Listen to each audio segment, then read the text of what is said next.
Сайн байцгаана уу хүүхдүүдээ. За өнөөдөр та бүхэндээ тоог 1 ба 2 оронтой тоогоор үржүүлэх сэдвт хичээлийг заахаар бэлтгэлээ. Үржүүлэх үйлдэлийг бид нэр яг юунд хэрэглэдэг юм бэ хүүхдүүдээ? Зүйтэй. Дэлгүүрт ороод ямар нэгэн зүйлийг худалдаж авахдаа хэдэн ширхгийг худалдаж авах уу гэдгийг тооцоолохын тулд бид нэр үржүүлэх үйлдэлийг буюу нэмэх үйлдэлийг гүйцэтгэдэг шүү дээ. За тэгвэл бидний хамгийн өргөн худалдаж авдаг зүйлийн нэг бол талах. Талах юу н ойролцоогоор ямар үнэтэй байдаг юм бэ? Нэг талах 1200 төгрөгийн үнэтэй гэж бодоход хоёр талхны үнийг бид нар хамгийн хурдан тооцоолж чадна тийм ээ. За 2 дахин хэсгэд хэд болох вэ? Зэжээрээ нэмээрээ 1200 дээр 1200 нэмээд 2400.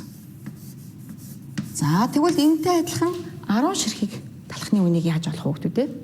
За 1200-га 10 дахин хэсгэд яадаг вэ хүүхдүүдээ? За 1200-гийн хойно нэг тэг нэмэгдээд 12000 төгрөгөөр 10 ширхэг талахыг авна гэж бид нэр тооцоолж сурсан шүү дээ тийм үү? За бодлогын өгүүлбэрийг сайн уншаарай. Нэг дэвтэр 1500 төгрөгийн үнэтэй бол 2, 4, 5, 10 дэвтэр ямар үнэтэй вэ? За 1000 ба 500-ийн нэг дэвсгэрт байхад бид нэр энэ дэвтрийг худалдаж авах нэ. Нэлээд 1500 төгрөг шүү дээ. За энэ үнэ дүнгээс бид нар 2 ширхэг дэвтрийн үнийг хэрхэн тооцоолохыг өдөрөө бодъё. За сайн ажиглаарай хүүхдүүдээ. За тоо ширхэг маань яаж өөрчлөгдсөн байна вэ? 1 байснаа 2 болно гэдэг бол тоо ширхэг бол 2 дахин ихсэн нь харагдаж байна. За үйлдлийн гишүүдийн хамаарлаараа бол нийлбэр дүн яаж өөрчлөгдөх бол хүүхдүүдээ? За мэдээж 2 дахин ихсээд 3000 төгрөг болох нь. За 2 дэвтэр 3000 төгрөг юм бол 4 дэвтэр хэдэн төгрөгийн үнэтэй байх бол хүүхдүүдээ? Сайн бодоорой. За тоо ширхэг маань мөн яасан байна хүүхдүүдээ? 2 дахин ихсэн байна. Тэгвэл нийлбэр дүн маань 2 дахин ихсээд 4 дэвтрийг бид нар 6000 төгрөгөөр худалдаж авч болох нь байна. За бид нар тоог 10 дахин ихсэхдээ үржүүлэхдээ маш дадмаг болсон шүү дээ тийм үү? Тэгвэл 10 дэвтрийг хэдэн төгрөгөөр авах вэ? За тоо ширхэг маань 10 дахин нэмэгдсэн бол нийлбэр дүн маань мөн 10 дахин нэмэгддэг. За үнийг бодохдоо бид нар нэг бүрийн үнийн хойно нэг тгийг нэмж бичдэг шүү дээ тийм үү? За тэгвэл бүгдээрээ 2 ба 4 дэвтэрний үнийг олсон 10 дэвтэрний үнийг оллоо. 5 ширхэг дэвтэрний үнийг яаж олох вэ? 1500-гийн үнэтэй 5 дэвтрийг олохын тулд яах вэ? Сайн ажиглаарай хүүхдүүдээ. За тоо ширхэг маань яаж өөрчлөгдсөн байна? Сайн анхаарай. 10 байна. За 10-аас 5 болж өөрчлөгдсөн байна. Энэ маань тоо ширхэг 2 дахин багасж байгааг харуулж байна. За үйлдлийн гишүүдийн хамаарлаараа бол нийлбэр дүн маань яаж таарах вэ хүүхдүүдээ? 2 дахин багасаад 7500 төгрөгөөр 5 ширхэг дэвтрийг худалдаж авах юм байна. За бид нар бол энэ үйлдэлийг бид нар цээжээрээ гүйцэтгэж чадчихна гэж ойлгож байна. За бол намрын улирал хүүхдүүдээ тийм ээ. За ногоочд ногоогоо хураасан байгаа. За нэгэн бодлогыг бүгдээрээ бодъё. Ногоочин байцааны мөр тус бүрээс 68 байцаа. Лувангийн мөр тус бүрээс 146 луван хураав. 2, 10, 5 мөрнөөс тус бүр хэдэн байцаа ба луван хураасан бэ? За бодлогын өгүүлбэрээ сайн уншаарай хүүхдүүдээ. За бодлогын товчглыг хий хүүхдүүдээ. За нэг мөрнөөс хэдэн байцаа авсан бэ хүүхдүүдээ? 68 байцаа авч байгаа.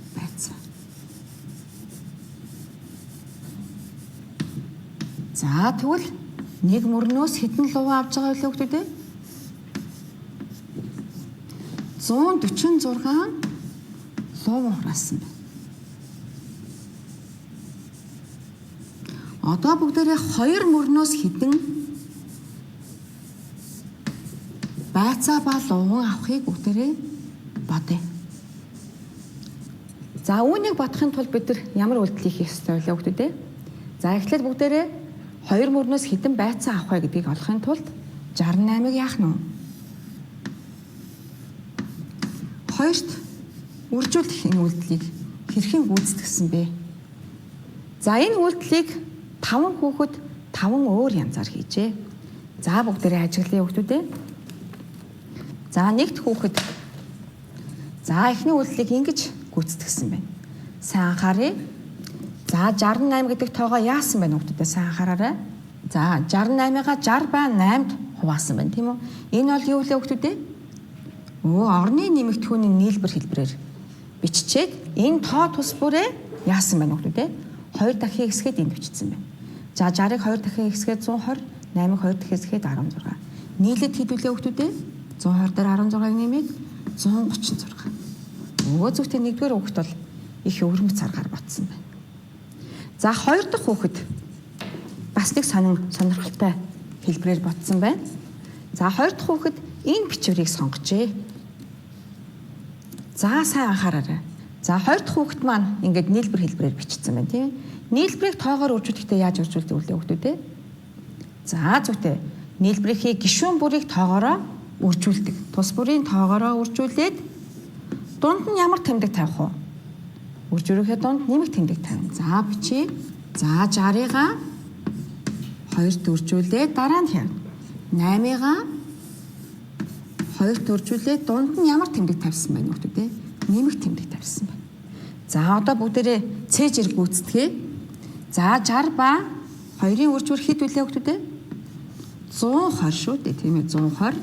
За 8 ба 2-ын үржүүр хэд үлээ хүүхдүүд ээ? 16. За нийлбэрийг олоорой хүүхдүүд ээ? 136. За 2 дахь хүүхдийн арга их өвөрмөц одоо арга байсан байна. За 3 дахь хүүхэд үүнтэй тун төстэй. Гэхдээ арай өөрөөр бодсон байна. За таадаа яаж утсан бэл? За 2 дахь хүүхэд нийлбэр болгосон байна. 3 дахь хүүхэд ялгуур болгож бичсэн байна. За ямар ялгуур болгосон бол бүгдээрээ харъя. Зүйтэй 68-ыг 70 ба 2-ын ялгуур болгоод бичсэн байна шүү. 70-аас 2-ыг хасгаад 68. 68-ыг 2-оор үржүүлсэн байна. За үүнийг бодохдоо мөн яах нь вэ? Ялгуурынхаа гишүүн бүрийг 2-оор үржүүлнэ. За дунд нь үржүүлсэн үржүүрийнхаа дунд ямар тэмдэг тавих хүүхдүүд ээ? Хасах тэмдэг тавина зүйтэй. За 70-ыг үржих нь 2. За 2-ыг үржих нь 2. Энэ дунд нь ямар тэмдэг тавих вэ хүүхдүүд ээ?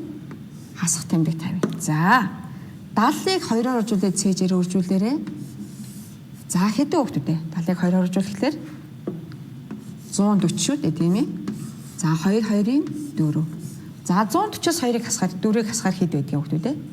136. За 4 дахь хүүхдийн гүйцэтгснийг бүгдээрээ ажиглая. За үржүүрийг ийм сонирхолтой хэлбэрээр үржүүлсэн байна. За яаж үржүүлснийг бүгдээрээ ажиглая да. Эхлээд 8-ыг 2-оор 8-ын нэгжээ 2 нэгжээр үржүүлээд 16-гээ шууд биччихсэн байна тийм ээ. Дараагийн одоо дугаарт нь за 68 гэдэг бол 60 дээр нэмэх нь 8-ын нийлбэр шүү дээ тийм үү. За 8-ыг 2-оор үржүүлээд 16 гэж бичсэн байна. Дараа нь 60-ыг 2-т үржүүлээд 60. Одоо энэ маань 8-ыг авчихаар 60 гэсэн тоо байгаа шүү дээ. За 60-ыг 2-т үржүүлээд 120. За тэгээд 120 16 2 нэмээд 136. Ингээ бодцсон байна. Энэ бас байж болох юм тийм үү хүүхдүүд ээ. За 5 дахь хүүхдийн бүгдээрээ бодсныг хараарай. За энэ бол эдгээр үйлдэлүүдээс хамгийн одоо хураангуй хэлбэрээр бодсон байна. За энэ бол магадгүй бид бүгдийн одоо түгээмэл хийж одоо боддог бичиглэл байна тийм ээ. За бүгдээрээ уншаарай. 8-ын 2-ыг хэдүүлээ 16. 16 гэдэг бол 1/10-т 6 нэгж шүү дээ. 6 нэгжээ тавьчихад энд 1/10-таа сансан байна. Одоо энэ 6-ыг 2-оор үржүүлнэ гэж уншихгүй нэ шүү дээ бүгдээрээ. 60-ыг 2-оор үржүүлэхээр хэд хүүхдүүд вэ? 120 сансан 10-таагаа нийлээд 130 гэж ингэж тооцоолж унших нь байна.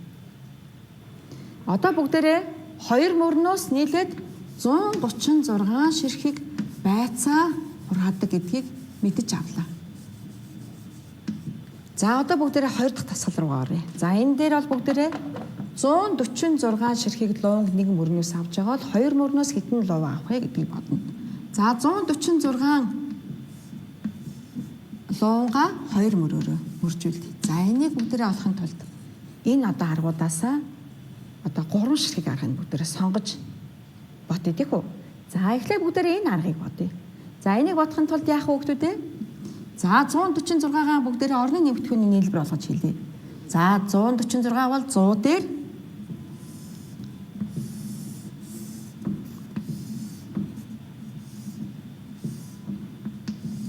за хэлээрэй хүүхдүүд ээ. 100 дээр 40-ыг нэмээд 6-ыг нэмсэнтэй тэнцүү шүү дээ, тийм үү? За энийг тус бүрийг нь 2 дахин ихсгэе. 2 дахин ихсгэе. За хэд болох хүүхдүүд ээ? Хэлээрэй. 100-г 2 дахин ихсгээр 200. За 40-ыг 2 дахин ихсгээд хэд вүлээ? 80. За 6-ыг 2 дахин ихсгээд нийлээд 12. Нийлбэр дүн хэд болж байна хүүхдүүд ээ? 280 дээр 12-ыг нэмээд 292 болж. Өө зүгтээ эхний хүүхдийн аргаар бид нэр бас ингэж тооцоод болох юм тийм үү? Энэ 3 дахь хүүхдийн ялгуур болгодог аргыг бүгдээрээ хэрэглэе. За тэгвэл бүгдээрээ ямар ялгуур болгож бичгээр харагдаж байгаа юм бэ? 146 бол өө зүгтээ 150 ба 4-ийн ялгуур шүү дээ тийм ээ. 150-аас 4-ийг хасахаар 146 болно тийм үү? Одоо ялгуураа 2-т үржүүлье. За гишүүн тус бүрийг 2 гэдэг тоогоороо үржүүлээд за үржүүрийг нь хасах нь тийм үү? За 150-ыг үржих нь 2-оос хасах нь 4-ийг үржих нь 2. Тэнцүү. За 150-аас 50-ыг 2-оор үржүүлэхээр хэд вүлээ хүүхдүүд ээ? Цэжээр үржүүлээрэй. Өө 300. За 4-ийг 2-оор үржүүлээд хэд вүлээ хүүхдүүд ээ? За 8. За 300-аас 8-ыг хасахаар хэд вэ хүүхдүүд ээ? Тэнцүү. Өө 292 гарч. За зүйтэй бүгдээрээ тэгвэл одоо ялгуур болгож үржүүлж чадлаа тийм ээ. За 4 дахь хүүхдийнхаар бүгдээрээ бодъё. За бодохдоо яах вүлээ?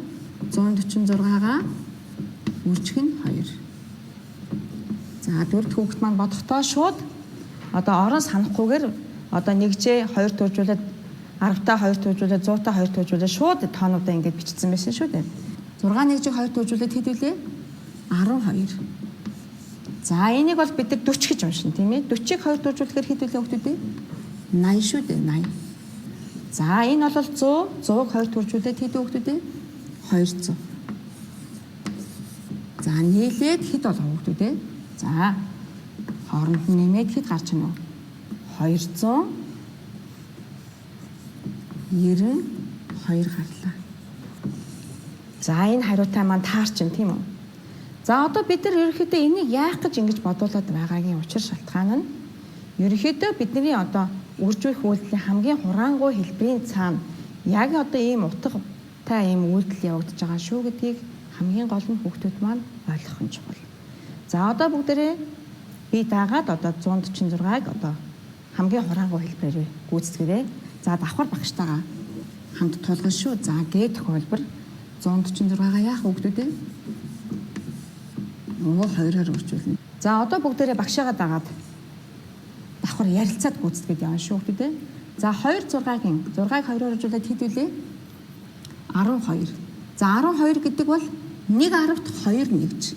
За 1 2 нэгжээ тавьчихна. 10-таа санана. Яагаад гэвэл 10-тыг үржүүлж эхлэегүй байгаа учраас 10-тыг энэ дээр санах нь байна шүү дээ, тийм үү? За энд бол хэд байгаа гэж ойлгох хүүхдүүд ээ? 40 гэж ойлгоно, тийм ээ? 40-ыг 2-оор үржүүлэхээр хэд вүлээ? 80. Сансан 10-таагаа 90 болох нь шүү дээ. За ингээ 92 болчих. За одоо энийг бүгдээрээ энэ нэгийг бид нар бүгдээрээ 1 гэж уншихгүй ойлгохгүй шүү дээ, тийм үү? Энэ бол 100 юм байна. 100-ыг 2-оор үржүүлэхээр хэд хүүхдүүд вэ? 292. Өө зүгтээ. Тэгвэл бид нар энэ үржүүлэх үйлдэлийг хийхдээ тухайн орныг нэрээр нь нэрлэх нь шүү дээ. 40 ба 100 гэж нэрлэв. 292 ширхэг луу авах нь шүү дээ. 2 мөрнөөс 292 луу авах нэ. За бүгдээрээ одоо 5 ба 15 мөрнөөс нийт хичнээн байцаа ба луу олохыг бүгдээрээ бодож олцгоё. За сайн анхаараарай. Үүнийг олохын тулд бүгдээрээ эхлээд 10 мөрнөөс хэдэн байцаа олохыг бүгдээрээ бодъё. За 1 мөрнөөс 68 байцаа авч байгаа бол 10 мөрнөөс хэдэн байцаа авах вэ? За цээжээрээ сайн тооцоолоорой. Зүйтэй 680 байцаа. За тэгвэл 10 мөрнөөс хэдэн луу авахыг бодъё? 146 хэдээр үржүүлэх вүлээ? 10 мөрөөрөө үржүүлнэ тийм ээ. Хэдэн луу авах нь вэ? 1460 луу авах нэ. За энийг бид нар 10 дахин x гэж бодож чаддаг болсон учраас хэлбэр гүйцэтгэлээ тийм ээ. За одоо 10 мөрнөөс ийм байцаа луу авсан бол 5 мөрнөөс хэдийг авах уу гэдгийг бүгдээ цээжээрээ гүйцэтгэе. За энийг бодохын тулд бүгдээрээ үйлсийн гишүүдийнхээ хамаарлыг бүгдээрээ ажиглая. За тоош эрхийг маань хэд дахин багассан байна бүгдээ сайн анхаараарай. За 10 байж байгаа 5 болно гэд чинь тоош эрхийг маань хэд дахин багассан бэ? 2 дахин багассан байна шүү дээ. Тэгвэл нийлбэр дүн маань мөн яах вэ? 2 дахин багасаад за 680-ыг 2 тавихлаар за хүүхдүүд цээжээрээ гүйцэтгэж чадна шүү дээ тийм үү? За 340. 2 тэнцээ байхаар 340 байна. 5 мөрнөөс хичнээн луу хураасан бэ гэдгийг олохын тулд мөн эндээс бодож болно. За 146-г үржихэн 5 тэнцүү. За тоош эрхийг маань мөн 2 дахин багассан байна. Нийлбэр дүн маань мөн яах вэ? 2 дахин багасах ёстой. За хэдэн хүүхдүүд вэ? За зүйтэй. 14-т 2 7 удаа багтана. За 6-ад 3 удаа багтана. За 730 ширхэг луун авах нэ. За та бүхэн багштайгаа хамт гүйцэтгэж чадсан байх гэж бодож байна тийм ээ. За бид нэр 10 ба 5 мөрнөөс тус бүр хэдэн ширхэг байцаа хэдэн ширхэг луун авахыг бүгдээрээ бодож оллоо. За бүгдээрээ энэ дээрээ нэрнүүдээ бичиж за нэрнийхээ эхний үсгээр нэрлэлчихье. За бүгдээрээ нэрнийхээ эхний үсгээр бүгдээрээ нэрлэлчихье. За энэ бол байцаа гэсэн үг байна шүү дээ тийм үү. За энэ бол луун гэсэн. 15 мөрнөөс нийт хичнээн ширхэг байцаа хичнээн ширхэг луун олохыг бүгдээрээ энэ тооцооноос олж болох юм шүү дээ тийм ээ.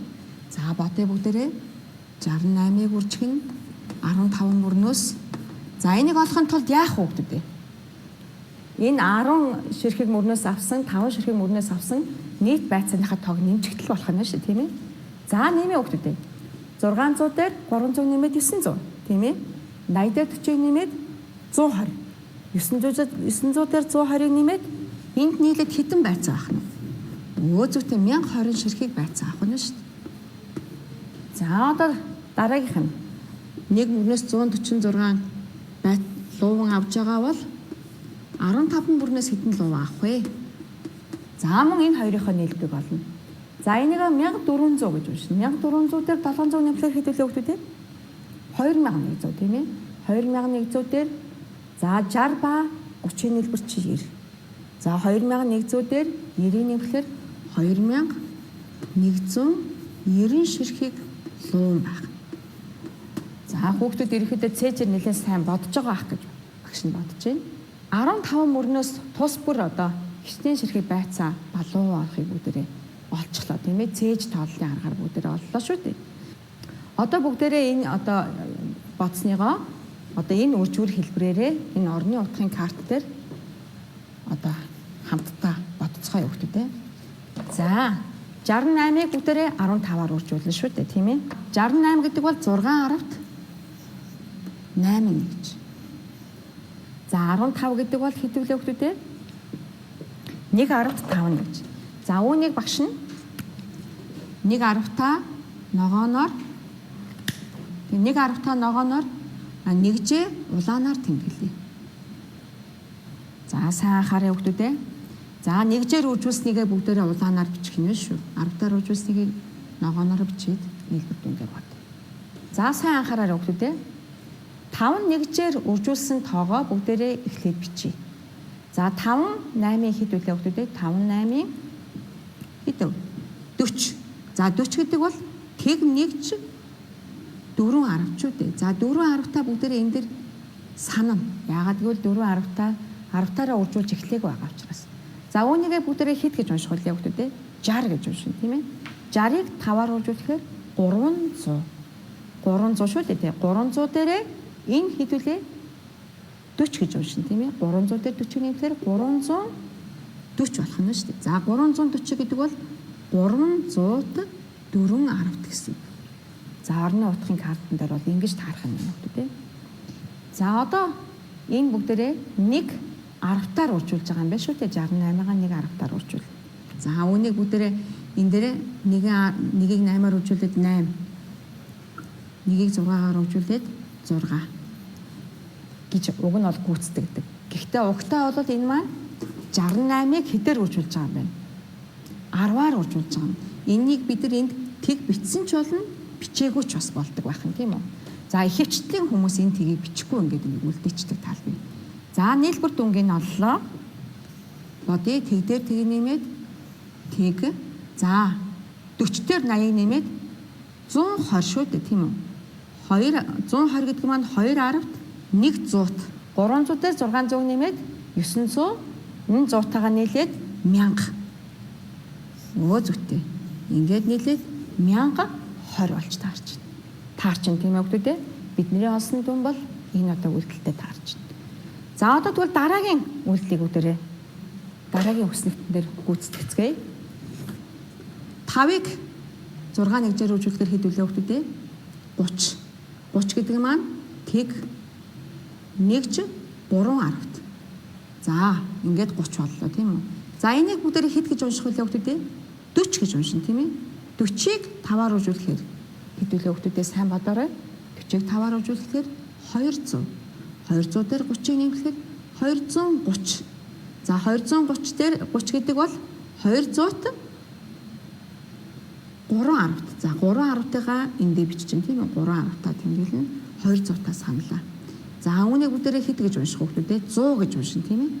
100-г 5-аар үржүүлэхээр 500. Энэ сансаг 200-таагаа нийлээд 700. Үнийгээ бүгдээр 730 гэж унших юм байна. За 1-10-т 146-гаар үржүүлэхээр 1460 гарна тийм ээ. Бид нар 10-аар үржүүлж чаддаг учраас. За энийгээ бүгдээрээ одоо яг нэг бүрчлэн гүйцэтгэе. 1-6-гийн 6. За бид нар энэ арт тгийг бичихгүй ч хэлсэн болно тийм ээ. 1-4-ийн 4. 1-1-ийн 1. За одоо бүгдээрээ орны утгаараа картаараа хараарай. 1400 хэд байна уу? 60. Энд бол тгийг бичихгүй ч хэлсэн болдог учраас одоо энэ удаатай бол бүгдээрээ бичихгүй үлдээ.